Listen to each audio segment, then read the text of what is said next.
దేవుని బిడ్డలారా, శ్రమలు దేనికి వస్తాయంటే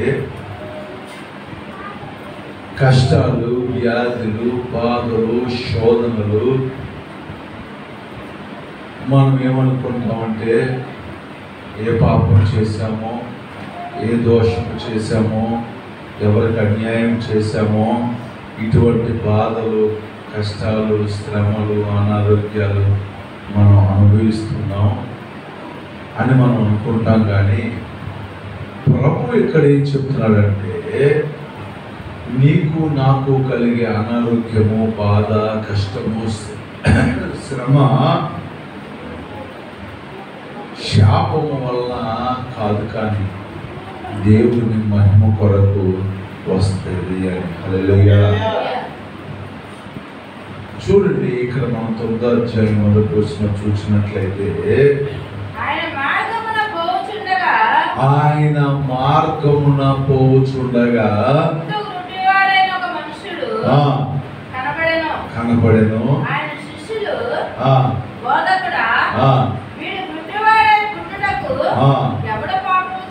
అది ప్రభునందు ప్రియమైన దేవుని బిడ్డలారా, ప్రభువులో కొనసాగుచుండగా,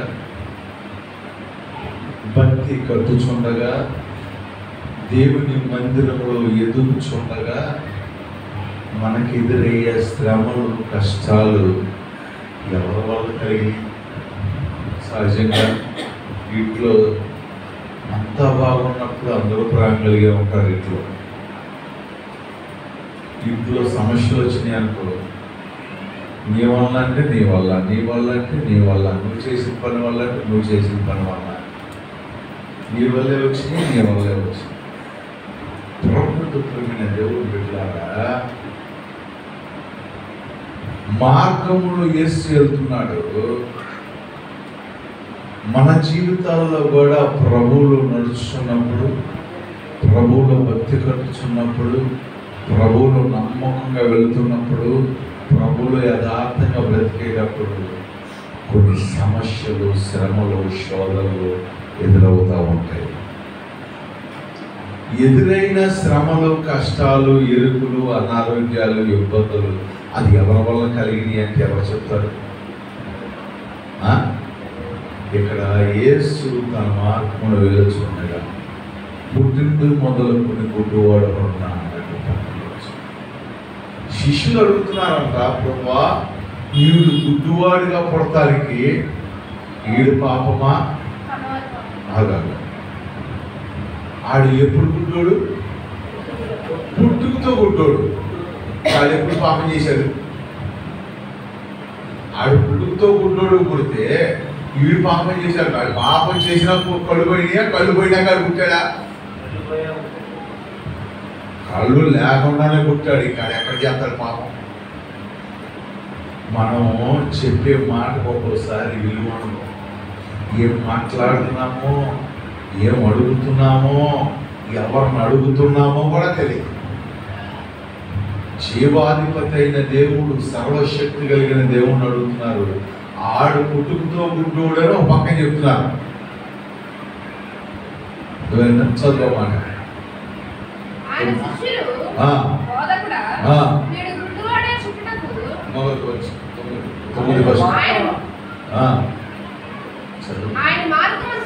ఆయన మార్గంలో పోల్చుండగా అది పుట్టుగుడ్డువాడు. ఆగు, వీడు ఏ గుడ్డోడు? పుట్టుగుడ్డోడు. పుట్టుగుడ్డోడు పాపం చేసిన కళ్ళు పోయినాయా? కొడకతో కళ్ళు పోయినాయా?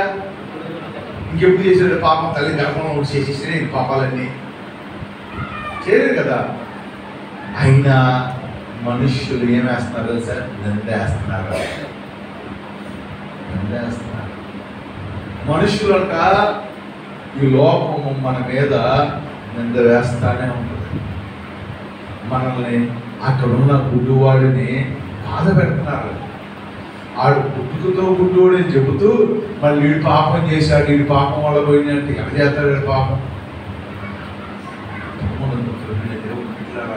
వాడిని కించపరచాలని, అవమానపరచాలని. నీ పాపం వల్లే కాలు పోయిందంటే ఎట్లుంటుంది? నీ పాపం వల్లే నీ పెళ్ళం పోయిందంటే నీ పాపం వల్ల ఎన్ని బిడ్డలు చచ్చిపోయారంటే ఎంత బాధపడతారు మనకు తెలుసా అందుకని ప్రభు అంటున్నాడు, తీర్పు తీర్చుకొని తీర్పులోనికి తేబడతావని. ఈ చెప్పేస్తున్నాడు, వీడి పాపం ఆడి పాపం ఎవడి పాపం అని. దేవుని బిడ్డలారా, ఎదుటి వారి పాపాలు మనం అన్నాడు ఎంత ఓడలు గుర్తుపెట్టుకోండి. అందుకని పెద్దలు చెబుతూ ఉంటారు, ఎవరిదాడు మోసుకుంటాడే మనకి ఎందుకు పోని అంటారు. మనం పోనిద్దామంట, మనకు తెలియాలి ఎవరి వల్ల జరిగింది, ఏ పాపం వల్ల జరిగింది, దేని వల్ల జరిగింది. ప్రభుత్వం దేవుని బిడ్డలారా, ఆడు పుట్టుగుడ్డోడైనా ఈతను శిష్యులు అడుగుతున్న ప్రశ్న ఏంటి తెలుసా? వీడి పాపం వల్ల పోయినాయి ఆ కళ్ళు. చదువు.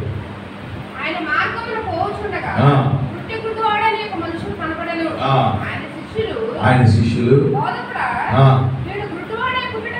ఆనాడే కాదు, శిష్యులు ఈనాడులా కాదు, ఆనాడు కూడా ఉన్నారు. మనకే ఉన్న శిష్యులకి ఏమనుమానాలు వస్తాయి? వాక్యం నుంచి రావనుమానాలు.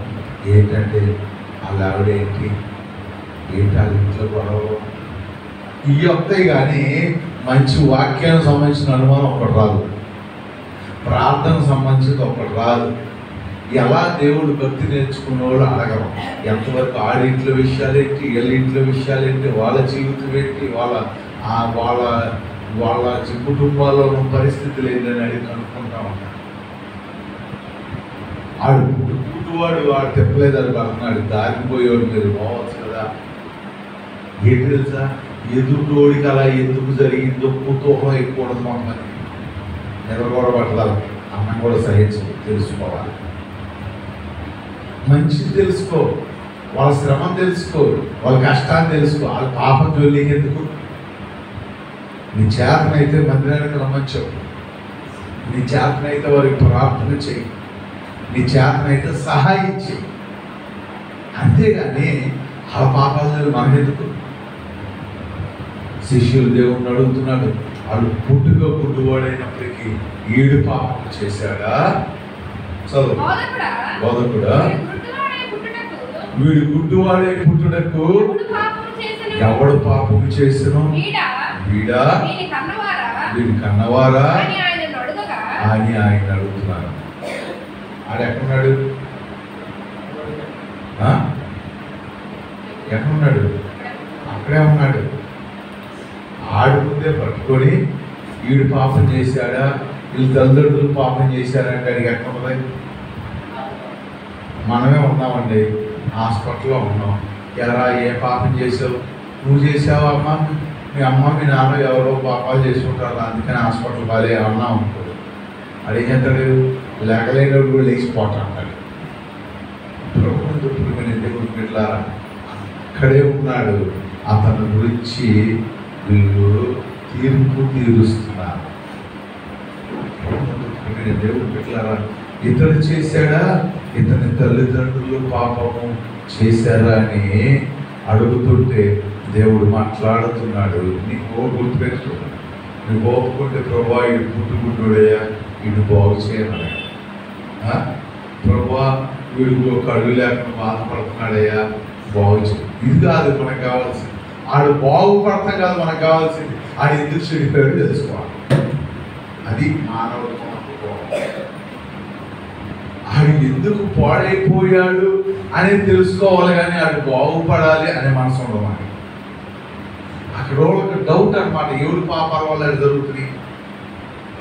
ఈయనైతే పాస్టర్ బోధకుడు అన్నీ తెలిసినాయి కదా, ఏం చెప్పేస్తాడు. ఎదుటోడు బలహీనతలు కనుక్కునే మనం మన బలహీనతలో బయలుపరచబడితే గుర్తుపెట్టుకో. ఎదుటోడి లాగా చేతనైతే నోరు మూసుకో, చేతనైతే ప్రార్థన చేయి, చేత కాదు నోరు మూసుకో. మనం ఎందుకు అనవసరంగా మన బయటికి తెచ్చుకోవాలి? గుర్తుపెట్టుకో, మన చేతనైతే ప్రార్థన చేయాలి, చేత కాదు నోరు మూసుకో.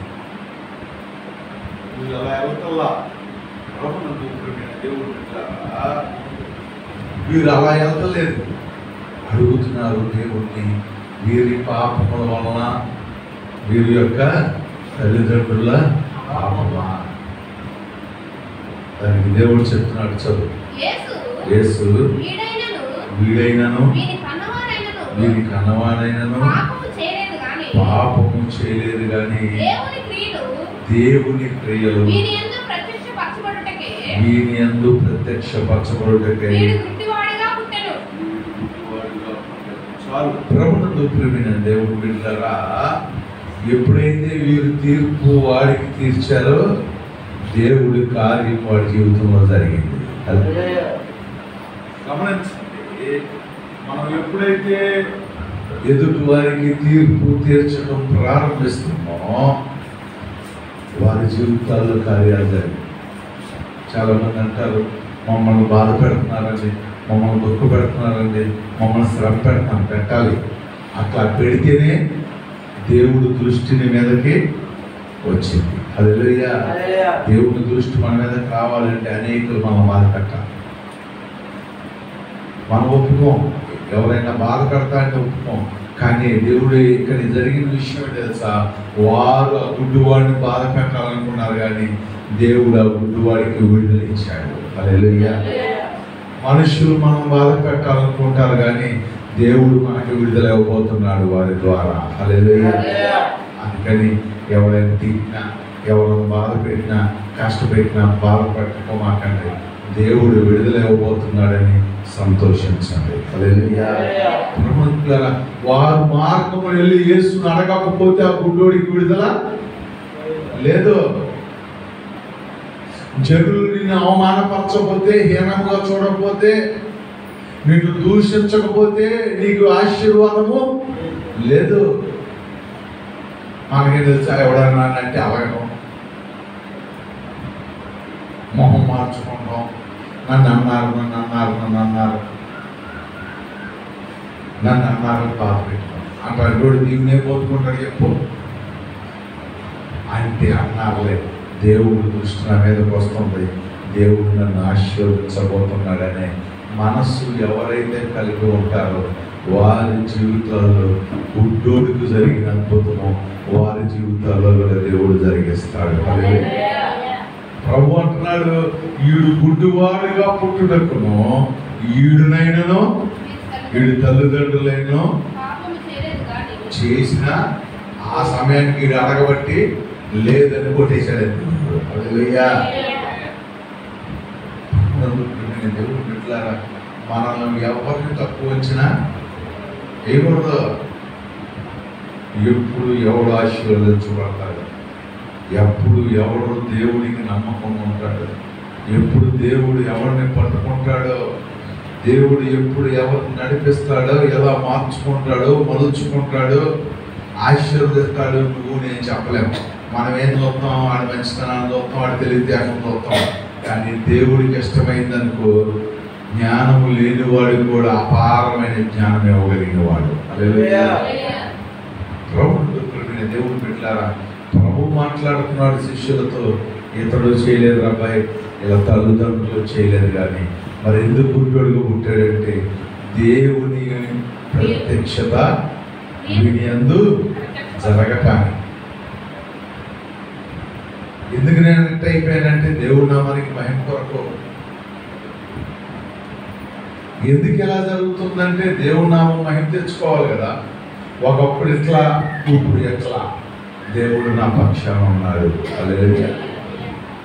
ఒకప్పుడు బాధలు, శ్రమలు, కష్టాలు, ఇప్పుడు దీవెన. దేవుడు పెట్టారు. ఒకప్పుడు వాడు గుడ్డివాడు, ఒకప్పుడు త్రోవ పక్కన అడుక్కున్నవాడు, ఒకప్పుడు విలువలేని వాడు. ఎప్పుడైతే నిందలు పడ్డాడో, అవమానాలు పడ్డాడో, హేళన చేయబడ్డాడో, వాడికి ఏమొచ్చేసినాయి? కళ్ళు వచ్చేసినాయి. కడుక్కుంటాడా? కళ్ళు రాగానే వాడికి ఏమొచ్చేస్తుంది? విలువ వచ్చాడు. పనాడు చేసుకుంటాడు, వాడు రూపాయలు సంపాదించుకుంటాడు. గుడ్డిపోతు నుంచి విడుదల కలిగి. దీనికి కారణం ఎవరో? శిష్యులే. ఏ శిష్యులు కూడారా ఏంటి? బాధ పెట్టారు. నీ ఆశీర్వాదానికి కారణం ఎవరో? అదే నేను బాగా నమ్ముతాను. నన్ను ఎవడంత తిట్టుకుంటే నాకు సంతోషంగా ఉంటుంది. ఎంత తిడితే ఒక ఆమె వచ్చింది, అయ్యారు నిన్ను పలానూళ్ళు పలానా తిట్టారు అయ్యారు, నా చెవులు తిన్నాను వేసుకున్నాను, పెద్ద మనుషులే పెడుతున్నాను, సాయంకాలం పలానా చాటుకు వచ్చేయగలను, నేను రానన్నా. ఏదేంటి మిమ్మల్ని తిట్టారని నేను పోట్లాడితే వాళ్ళు అక్కడ పెట్టారు, నిజమేంటి తేలుతా ఉంటారు, రమ్మంటారు, తేల్చుకుంటే గెలుచుకుంటే నువ్వు తేల్చుకోగాని నేను మాత్రం రానన్నా. మరి నేను అంతే, నేను తిట్టింది ఎవరినే, నీకేది లేకుండా పోయేవా, మా అయ్యగారి తిట్టి మేము తిట్టుకుంటున్నా, మరి ఊరుకోకపోతే మరి మీరు రాని నేను రా, మీ బాధ ఎట్లేదని నాకు సంతోషమే. ఎందుకు తెలుసా, ఆయన ఎవరో తెలియదు, ఏం జరిగిందో తెలియదు. ఆయన మనం తిడటం వల్ల దేవుడి దృష్టి గుడ్డోడి మీదకి వెళ్ళినట్టు, దేవుడి దృష్టి బాధ ఉన్న నిందలబడిన తిట్టుబడిన మన మీదకి వచ్చినప్పుడు అంట. హల్లెలూయా. ఏంటి తిడతాడు అని చెప్పి మన ఎక్స్ వస్తాడు దేవుడు. అంతే, మనకున్న అవసరతప్పుడు ఏమైంది, తీర్చబడింది. హల్లెలూయా. మన అవసరాలు తీర్చాలంటే, ఆశీర్వదించబడాలంటే ఎవడొకడు తింటారు. చూసుకునే రేపు నుంచి అది కాసేపు తిట్టరా బాబు, అది ఆయన కాసేపు తిట్టరా నాయన, అది ఖాళీగా ఒకరు తిట్టరా, చిక్కని మానరా, దుర్మార్గుడు, దుష్టుడా, మంచుడు అక్కడ తిట్టాలి. మనల్ని ఎంత బాగా తిడితే దేవుడు దృష్టి అంత త్వరగా మన మీద పడిపోతాంట. హల్లెలూయా. ఆ శిష్యులు ఈడుపాక ఈడు తల్లిదండ్రులు పాక అనగానే దేవుడు దృష్టి ఎవరి మీద వచ్చేస్తే, అసలు వీడు రోళ్ళ గుడ్డోడి దారిని వెళ్ళిపోతున్నాడు. ఆయన వీళ్ళు అడగబట్టి ఆయన ఉంచున్నాడు, ఏంటి గుడ్డోడా, ఆయన దృష్టి పడితే అది అయిపోయినట్టే సంగతి. హల్లెలూయా. ఆయన దృష్టి పడితే కాదు లోపం వెళ్ళిపోయిందంతే. ఎవడైనా మన గురించి ప్రార్థన చేస్తా ఉన్నాడు, నడిపించాడు కదా మార్పుడు మాకి అంటే ఎవడో పాపేవాడు ఈ పాక అంటే ఈ ఆశీర్వాదం వచ్చినట్టు. హల్లెలూయా. ఎవరి కన్ను దృష్టి ఆయన మీద ఉండునో ఆడికి ఆశీర్వాదం. హల్లెలూయా. కనుక తింటారే నువ్వు టమాటా ఎగరమా కనపడతా వస్తుందనా, చక్కగా నువ్వు తిట్లు తిన్నావు అనుకో, ఇంకొక 20-30 బతికేస్తావు, శక్తిని దాడి వెళ్ళిపోతావు, 7 రోజులు సన్మానం చేస్తావు. అంతేకాని టమాటా మనం తిట్టారన్నావా ఆయుష్ తరిగిపోతాం. మన ఆయుష్ పెరగాలంటే జనం తిట్టుకోవాలి. మనం ఎదుటోళ్ళు తిట్టామనుకో మన ఆయుష్ ఏమైంది, తరిగిపోతా ఉంటుంది. నిజమండి, ఆయన తిట్టకపోతే శిష్యులు అసలు ప్రభు దృష్టి గుడ్డోడి మీదకి వెళ్ళేదే కాదు. మనల్ని జనాలు ఇప్పుడు అంటా ఉంటారు చూడండి, పెట్టారు నలుగురు నోళ్ళు నాంకున్నాడు, నలుగురు నోళ్ళు నాంకున్నారు, నలుగురు చెప్పుకోవాలి నాణాలు మనం ఎంత బాగా అంతే అంత అట్లు శుభ్రంగా వస్తాయి.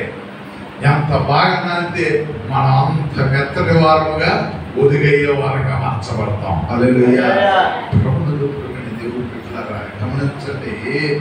ప్రభు అంటున్నాడు, అరే అబ్బాయి వీడి పాపము లేదు, వీళ్ళ తల్లిదండ్రులు పాపము లేదు, కానీ దేవుని నామము వీడి యందు మహిమ పరచబడాలని ఇలా గుడ్డోడుగా పుట్టాడు. హల్లెలూయా.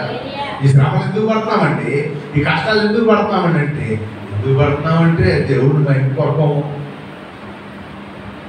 దేవుడు మహిమ కొరకే. ప్రభువు నమ్ముకొని మాకు ఎందుకు కష్టాలు వస్తాయని ప్రభు దేవుడు మహిమ కొరకు. దేవుడు నమ్ముకుంటే కష్టాలు వస్తాయి. కష్టాలు వస్తేనే ఎండలు ఎత్తేనే మబ్బులు వర్షాలు పడుతున్నాయి. అదే ఎండ రాకూడదు అనుకుంటే వర్షము రాదు, వర్షాలు లేకపోతే తిండి లేదు. దేవుడు పెట్టారా, కష్టాలు రాకపోతే ఆశీర్వాదం లేదు, ఆశీర్వాదం ఎక్కువైతే శ్రమలు రావాలి. మరి అప్పుడు దేవుడు మర్చిపోతాం కదా. సుఖాలు రాగానే చేస్తాం, కార్యాలు జరిగేదా కూర్చుని తిరుగుతాం, కార్యం జరగగానే మళ్ళీ అంటే మళ్ళీ రావాలి ఏదో ఒకటి, మళ్ళీ అంటే కూడా వచ్చింది, మళ్ళీ అంటే పోతాం, మళ్ళీ 10 రోజులు లైవ్ అయిపోతాం, మళ్ళీ మానేస్తాం. ఇక్కడ జరుగుతూనే ఉండాలి. దేవుడు బిడ్డలారా, దేవుడు అంటున్నాడు వీడి మహిమ కొరకు వచ్చిందని. చదువు.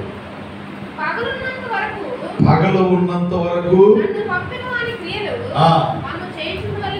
అది ప్రభుత్వ ప్రేమిన దేవుడు బిడ్డలారా, భూమి మీద రక్షణ తీసుకొని మారు మనసు పొందిన మనము లోకంలో బతికినంత కాలము శ్రమలు, కష్టాలు, ఆశీర్వాదాలు అన్నీ అనుభవించాల్సిందే. ఏ ఒక్కటి తప్పదు. అది యేసు ప్రభువు నమ్ముకున్న వాడికి ఎందుకు వస్తాయండి? బాధలు వస్తాయి, సుఖాలు వస్తాయి, అన్నీ వస్తాయి. అందుకని సులభించారు, భూమి కింద కొత్తదేమీ జరగదు. సుఖ దుఃఖములు రెండు మిళితమై ఉన్నాయంట. ఇవన్నీ సహజమండి. అందుకనే పౌలు అంటాడు పత్రికల్లో, నీ సహోదరుడు కలిగినటువంటి శ్రమలే నీకు కలుగుతున్నాయి తప్పితే పెద్ద గొప్ప శ్రమలేవి ఎవరికి జరగదు. మాకేం జరుగుతుందా? అందరికీ జరగవచ్చు, మనకు అందరికీ కరోనా వచ్చింది, మనకి వచ్చింది. కొత్త ఏం జరగల. మరి అన్నీ జరిగేటప్పుడు మళ్ళీ ఈసిపి ఎందుకండి? నేను పరలోకాన్ని తీసుకెళ్ళాలండి, అక్కడ లేదంటే మానుకో. దేవుడు బిడ్డలారా, ఆయన పగలు ఉన్నంత వరకు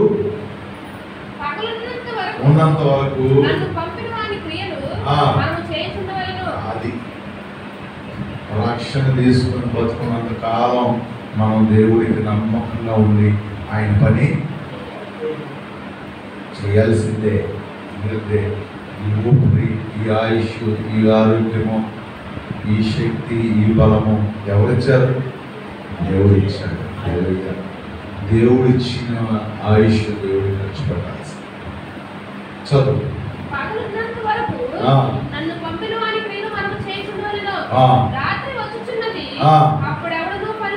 అది అందుకే దావీదు అంటాడయ్యా, మన్ను నిన్ను బతుకుంటే యేసు ప్రభు గొప్పడే 4 ఇళ్ళు తిరిగి చెప్తా, 4 చెప్తా. నువ్వు తీసేసుకున్నావు అనుకో, ఎవడో చెప్తా భూమి మీద. ఆరోగ్యం ఉండగానే దేవుడి పని చెయ్యాలి, బలం ఉండగానే దేవుడి పని చెయ్యాలి. ముసలోళ్ళు అయిపోయినాక చచ్చినాక ఇంకేం చేస్తావు? కానీ ఒక ఆగ్రహం వస్తుందంట, అంధకారము, ఆ రోజు అప్పుడు ఏమి చేయలేదు. చదువుకున్నా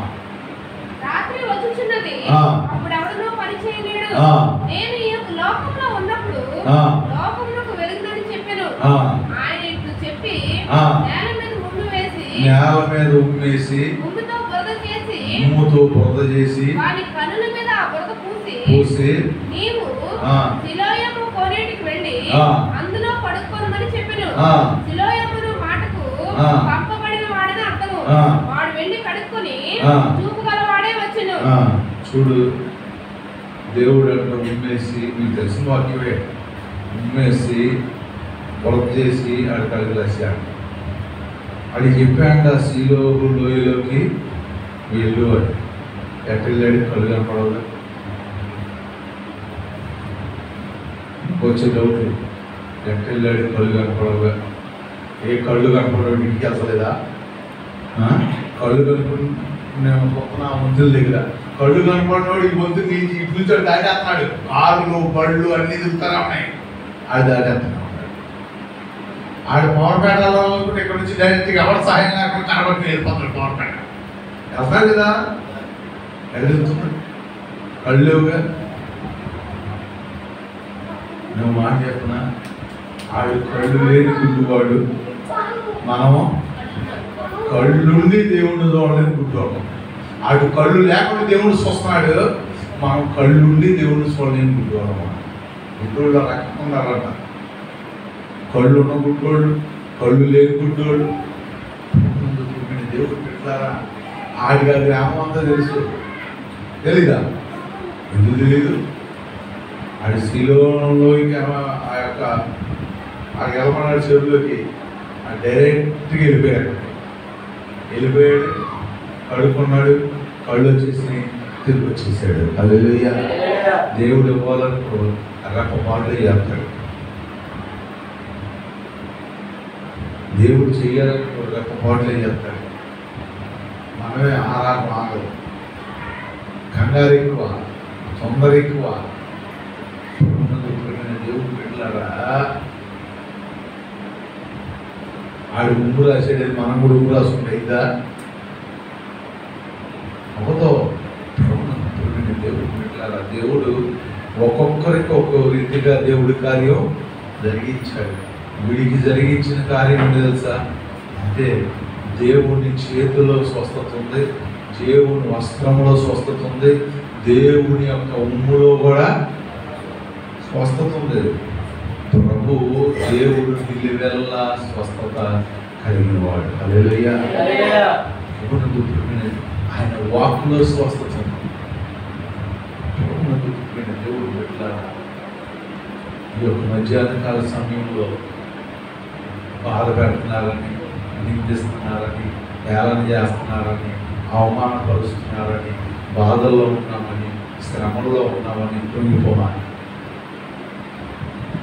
ఎవరు నిన్ను బాధ పెడుతున్నారో, హేళన చేస్తున్నారో వారి ద్వారా దేవుడు నీకు గొప్ప ఆశీర్వాదాన్ని భవిష్యత్తులో ఇవ్వబోతున్నాడు. హల్లెలూయా. దేవుడు పెట్టినారా? ఎందుకంటే దేవుని యొక్క కను దృష్టి మన మీదకి వస్తుంది. దేవుని యొక్క కార్యము మన జీవితంలో జరుగుతుంది. నమ్మో. నువ్వేమి చేయక్కర్లా. నన్ను బాగు చేయి, నన్ను స్వస్థపరచు, అయ్యి అన్న బాధలు తీసి ఆడు అంటున్నాడు, వీళ్ళు అంటున్నారు, వాళ్ళు అంటున్నారు ఏం చెప్పక్కర్లా. గుడ్డోడు ఏమన్నా అడిగాడు నా కళ్ళు మని అడిగాడు. ఆడే వాడకల్లా. అక్కడ గుడ్డోడు అడిగాడు, కేకలేసాడు. ఎక్కడ ఈ గుడ్డోడు మాత్రమే అనుకున్నాడు, పని చేసుకున్నాడు. గుడ్డోడు కూర్చున్నాడు. చేసినంత ఎవరు? చుట్టుపక్కల చేసే మేలు అన్నింటినీ కాదు మాకే. హల్లెలూయా. మనల్ని హైలైట్ చేస్తారు, మన ఆశీర్వాదాన్ని కాపులు అవుతారు, మన ఉన్నత పరిస్థితులు కూర్చోబెడతారు. వాళ్ళు ఎప్పుడు గుర్తుపెట్టుకోండి, తిట్టేవాడు ఎప్పుడు మన చుట్టూ ఉండాలి. మనం ఎప్పుడు నానేసేవాడు కావాలి, ఆరేసేవాడు కావాలి. బాబు తిట్టుకుంటారా, ఇంకా సేపు తిట్టరా, బతిలాడుకోవాలి. వాళ్ళ కోసం ప్రార్థించి, ప్రభా వాళ్ళని ఇంకా తిట్టేటట్టు చేయనైనా. ఆయన అప్పుడు ఆ శిష్యులు ఆడిని ఈడి పాప, ఈ అమ్మ పాప, నాన్న పాప, ఇలాక పాప అనబట్టి దేవుడు చూస్తాడు. ఎవరి పాప ఎవడానికి చూశాడు. ఏంటని కళ్ళు లేవు. కళ్ళు లేవా? ఓకే, కళ్ళు ఇచ్చేసేపో అన్నాడు. హల్లెలూయా. ఆడి పాప అనబడి కళ్ళు వచ్చేయే కాదు. మనం నలుగురు తిట్టుకోకపోతే, నలుగురిని హేళన చేయకపోతే, మన శ్రమలు రాకపోతే ఆశీర్వాదమే లేదు. గుర్తుపెట్టుకు మనల్ని ఎప్పుడు పనికిరాడు, చేతగాడు, దరిద్రులు, దౌర్భాగ్యం తిడతా ఉండాలి. అవన్నీ దేవుడు ఎలా మార్చేస్తారు తెలుసా? ఆశీర్వాదకరంగా మార్చేస్తారు. హల్లెలూయా. దేవుడు పెట్టారా? రాహాబు వేశ్య దేవుడే పట్టిలు తీసుకొస్తాడు, పరిశుద్ధుల పట్టిలు తీసుకొస్తాడు. ఆమె ఇంటికి ఎందుకు వెళ్ళారంటే మరి ఆమె ఇంట్లో డౌట్ రాదని ఎవరికి వెళ్ళిపోయాడు. మామూలు వాళ్ళ ఇంట్లోకి వెళ్తే డౌట్ వచ్చింది. అదే ఆమె ఇంట్లోకి వెళ్తే చాలా మంది ఉంటారు, ఎవరికి డౌట్ రాదనుకున్నారు, వెళ్ళిపోయారు. బతికిచ్చేసింది అమ్మాయి. అమ్మమ్మ మమ్మల్ని బతికిచ్చావమ్మా, నువ్వు ఎలాంటి దానివో మాకు అనవసరం, మా ప్రాణాలనే నిలబెట్టావు, దండం పెట్టారు. ఆమె అడిగింది, అబ్బాయి నాకు ఏమైనా సహాయం చేయాలని. ఏం కావాలి? మీరు ఈ దేశం మీదకి వచ్చినప్పుడు నన్ను నా ఇంటి వారిని ఏమీ చేయొద్దు అని అడిగింది. అలాగే పో, నేను మా రాజు చెప్తాను, మాకు సహాయం చేసావు, నేను మీకు సహాయం చేస్తాను. హల్లెలూయా. దేవుడు పెట్టారా? గమనించండి, మనం ఎలాంటి వాళ్ళం ఉన్నామని. మనల్ని తిట్టుకున్న వాళ్ళు ఎక్కువగా ఉన్నారు. చూడండి, బైబిల్లో అనేక మంది విలువ లేని జీవితాలకు దేవుడు ఏమి ఇచ్చాడు తెలుసా? విలువ ఇచ్చాడు. ఇంకొకరు గుర్తుపెట్టుకోండి, మనకి జ్ఞానం లేకపోవచ్చు, చదువు లేకపోవచ్చు, ఈ లోకంలో విలువ లేకపోవచ్చు, పెద్దగా పని చేయలేకపోవచ్చు. మీకు ఏది ఉన్నా లేకపోయినా దేవుడు ఉంటే చాలు. నీవు దేవుళ్ళో ఉంటే నీ ఆశీర్వాదం ఏమో కూడా అవ్వలేదు. ఎందుకంటే ఆయన దృష్టి ఎవరి మీద పడిద్దో దేవుడు వారిని ఆశీర్వదిస్తాడు. ఆయన దృష్టి రానంతసేపే. వచ్చినా కదా టైం ఏం పట్టిందా? గుడ్డోడికి వచ్చే నెల వస్తుందలయ్యా, 2 నెలల తర్వాత వస్తుందలయ్యా, ఇవి 3 రాసుకొని కూర్చోయ్యే రోజు అని చెప్పాడా? వచ్చింది అట్లనే చేశాడు, అయిపోయి. దేవుడు కన్ను దృష్టి మన మీదకి రానంతసేపే. దేవుడి కన్ను దృష్టి మన మీదకి వచ్చిందనుకో, అది స్పాట్ దేవుడి కార్యం మన జీవితంలో జరిగిపోతుంది. ఎలా జరిగిందని నీకు తెలుస్తున్నాను. ఆడే గుడ్డోడు ఆ రోజు కళ్ళు వస్తాయి అన్నాడు, కళ్ళు అన్నాడా? ఇంకోలా జరిగిపోయిందంతే. ఎప్పుడు వచ్చిందో ఈ ఆశీర్వాదం ఏమో, ఎప్పుడు వచ్చిందో ఆయన దృష్టిని మీద ఎప్పుడు పడిందో. ఎప్పుడు పడిందంటే నువ్వు ఆయన దగ్గర కూర్చొని ఉండి ఎవరో నీళ్ళు తెచ్చుకుంటా ఉంటే పడిపోతాడు. మరి ఎవరో తెచ్చుకుంటావు, నువ్వు అక్కడ లేకపోతే ఎవరు పోతాడు? అక్కడ తెచ్చుకున్నారు, వాళ్ళు అక్కడే వాడు అన్నాడు, రే తెచ్చుకుంటే తెచ్చుకోగానే నేను ఉన్నప్పుడు తెచ్చుకోకన్నా, ఏ అలాంటి తట్టుకోలేదు నేను. అట్టయితే ఇంత ఆశీర్వాదం రాదు. అది తిట్టాలి, తిట్టే టైం కాదు అక్కడ ఉండాలి. గుడ్డోడు నాడు తిట్టాడు, గుడ్డోడు అక్కడే ఉన్నాడు, అంతే జరిగిపోయింది. పంపరాపర్లాగా నీకు కూడా నువ్వు గుళ్ళోనే ఉండాలి, జనం తిడతా ఉండాలి. హల్లెలూయా. ఎవరులా తిడుతున్నారు ఇక్కడ? ఈయన తిట్టింది, ఈయన రావు, ఇక్కడే ఉన్నారా? ఏంటి గుడ్డు ఏంటి బాధ? అప్పుడు అయిపోయి రోగం, ఏ రోగం అయ్యా? ఉదర రోగం మారడం, నాకు వైద్యం గీచలేదు, అయిపోయింది. ఆయన దృష్టి రానంతసేపే, ఆయన కన్ను దృష్టి మన మీదకి వచ్చినందుకు ఎట్టి కార్యమైన ఆ క్షణంలో దేవుడు చేయగలిగిన వాడు. హల్లెలూయా. కనుక దిగులు పడవద్దు, విచారపడవద్దు, భయపడవద్దు, ధైర్యంగా తిట్టుకున్న వాళ్ళు మాత్రం చూసుకోవాలి. ప్లస్ తిట్టుకుంటున్నారని ఆయనకి దగ్గరగా ఉండకుండా వెళ్ళిపోమాట. 2 పాయింట్లు ఉన్నాయి. ఒకటి, తిట్టుకున్నోడు ఉండాలి, తిట్టుకున్నోడి దగ్గర మనం ఉండాలి. వీళ్ళిద్దరు దగ్గర ఎవరు ఉండాలి? దేవుడు ఉండాలి. అంటే ఫస్ట్ మన గుళ్ళో ఉండాలి, తిట్టుకున్నోడు ఉండాలి, గుళ్ళో దేవుడు ఉంటాడు. 3 జరిగింది. ఎక్కడ ఇక్కడ ఉండేదండి జరిగింది. ఇది లేకుండా నువ్వు ఎక్కడో బాగు శక్తిపడి శాఖకి వెళ్ళా, అక్కడ నాకు తిట్టారు, కొట్టారు, అక్కడ దేవుడు చూడలేదని చూడ అక్కడ చూడాలి. దేవుడు ఉంటాడండి, ఆ సిగరెట్ బ్యాచ్ ఎవరు ఉంటాడు. ఎక్కడ ఉండాలి? తిట్టేటప్పుడు గుళ్ళో ఉండాలి. తిట్టువాడు ఎక్కడ ఉన్నా పర్లా, మనం మాత్రం ఉండాలి, గుళ్ళో ఉండాలి. గుళ్ళో ఉంటే ఆయన ఉంటాడు. ఆయన ఎక్కడ ఉంటే ఆయన సమస్తము ఎదిగిన దేవుడు, ఆయన సమస్తం వినపడతాం. కనుక నువ్వు గుళ్ళో ఉండు, ఆయనకి దగ్గరగా ఉండు. ఎవడెవరుకుంటే నీకెందుకు? ఆశీర్వాదం మాత్రము, విడుదల, స్వస్థత, నెమ్మది మాత్రము కన్ఫామ్. హల్లెలూయా. ఈ దినం నుంచి దేవుడికి దగ్గరగా ఉంటాము. మరి దగ్గరగా లేకపోతే మన ఇంటికి వచ్చే అక్కడగా గురుడు ఎక్కడున్నాడు? అక్కడే ఉన్నాడు. తిట్టుడు అక్కడే ఉన్నాడు, దేవుడు అక్కడ ఉన్నాడు. అయిపోయిందండి స్పాట్. సమస్య వచ్చింది, సాల్వ్ చేయగలను అక్కడే ఉండాలి, ఇరు పక్షాలు అక్కడ ఉండాలి, స్పాట్లు అయిపోతుంది పని.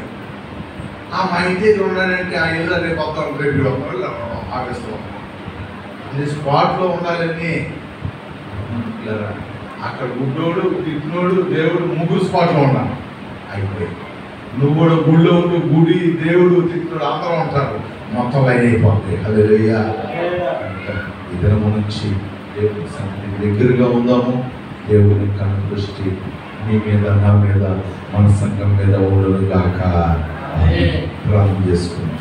పరిశుద్ధుగా ప్రేమల తండ్రి, దయగలిగిన మన రక్షక, ఘనమైన నామమునకు కోట్లాది స్తుతులు, స్తోత్రములు చెల్లిస్తున్నాం. ప్రభా, ప్రేమలను దీవించండి, ఆశీర్వదించండి. నాయన, ఎవరు నిందల్లో, అవమానాల్లో, శ్రమలో కృంగిపోతున్నారు, అటు బిడ్డల మీద రానివ్వండి. నాయన ప్రభా, విడుదల అతి సమీపముగా ఉన్నదని చెప్పబడిన రీతిగా మీ కన్ను దృష్టి ఆ గుడ్డివాడి మీదకి వెళ్ళిన రీతిగా మా సంఘం మీదకు మా మీదకు రానివ్వని, మమ్మల్ని విడిపించమని, స్వస్థపరచమని, ఈ కార్యక్రమం మా ఏళ్ళ మా జీవితాల్లో మా కుటుంబాల్లో జరిగించిన వచ్చిన ప్రేమలందరినీ దీవించి ఆశీర్వదించిన యేసు పరిశుద్ధ నామం నడుచున్నాం తండ్రి. అందరూ లేచిన పడదాం.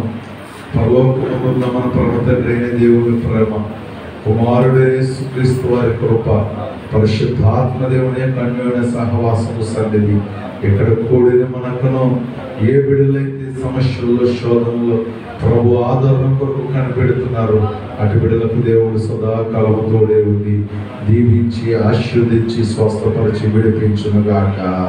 ఆమేన్. అందరికీ